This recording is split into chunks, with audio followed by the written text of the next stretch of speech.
আসসালামু আলাইকুম, hello everyone. আজকেও চলে আসলাম আপনাদের সামনে নতুন একটি রেসিপি নিয়ে। তো আজকে রান্না করব গরুর মাংস।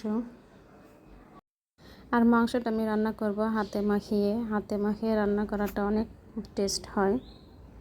তো মাংসটা আমি কীভাবে রান্না করব এটা আপনারা দেখতে থাকেন।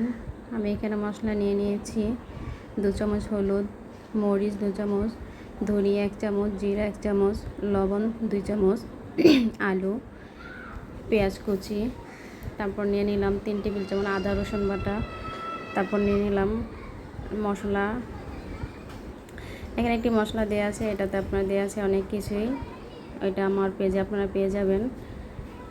আর আমি এখানে 3 কেজি গরুর মাংস নিয়েছি, প্রায় হাড় মাংস চর্বি সহকারে নিয়েছি ক্লিন করে ধুয়ে। তারপর দিয়ে দিলাম পেঁয়াজ কুচি, দিয়ে দিলাম মশলাগুলো। আপনারা চাইলে এভাবে হাতে মাখিয়ে রান্না করে দেখতে পারেন, কষানোর থেকে হাতে মাখিয়ে রান্না করা টেস্টটা অনেক বেশি হয়।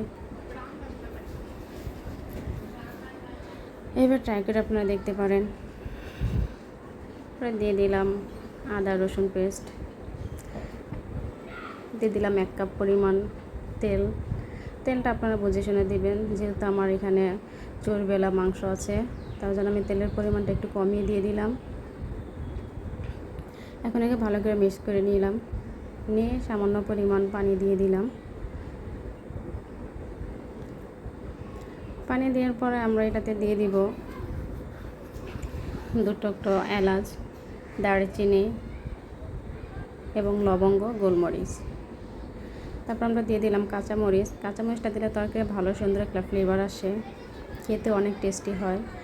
আমরা ঢাকনাতে ঢেকে চুলার আঁচটা বাড়িয়ে বসিয়ে দিলাম। 10 মিনিট পরে আবার চলে আসলাম আমরা এটাকে এখন ভালো করে নেড়ে চেড়ে নিব, যাতে করে মাংসের সাথে মশলাগুলো ভালো করে মিক্স হয়ে যায়।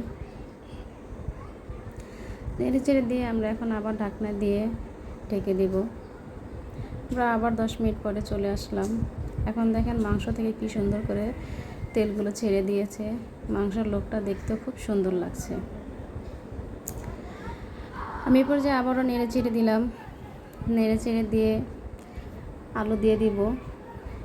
তো কষানোর সময় আপনারা আলুটা দিবেন না, আলুটা দিলে ওই সময় দেখা যায় কি যে আলুগুলো গলে যায় বা মাংস থেকে যে তেলটা ছাড়া কথা ওইটা ছাড়ে না, পরে দিবেন। আলুটা দেওয়ার পর আমরা আবার ঢেকে দিলাম, দিয়ে আবার নেড়ে চেড়ে দিলাম। তারপর দেখেন তেলগুলো আমার উপরে উঠে গেছে, আমি এখন কষানো হয়ে গেছে, আমি এখন ঝোলের পানি দিয়ে দিলাম। আর আপনারা অবশ্যই আমার চ্যানেলটাকে সাবস্ক্রাইব করে রাখবেন, পাশে থাকা বেল আইকনটিকে অন করে রাখবেন, যাতে করে আমি নতুন ভিডিও দেওয়ার সাথে সাথে আপনাদের কাছে পৌঁছে যায়। লাস্ট পর্যায়ে আমি এখন দিয়ে দিলাম এলাচ এবং দারুচিনি গুঁড়ো 1.5 টেবিল চামচ।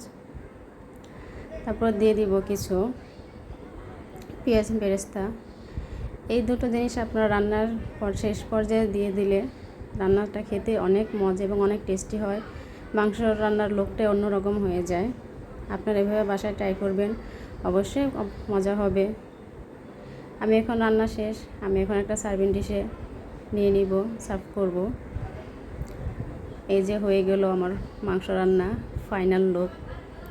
আপনারা সবাই ভালো থাকবেন, সুস্থ থাকবেন, আমার জন্য দোয়া করবেন। আসসালামু আলাইকুম।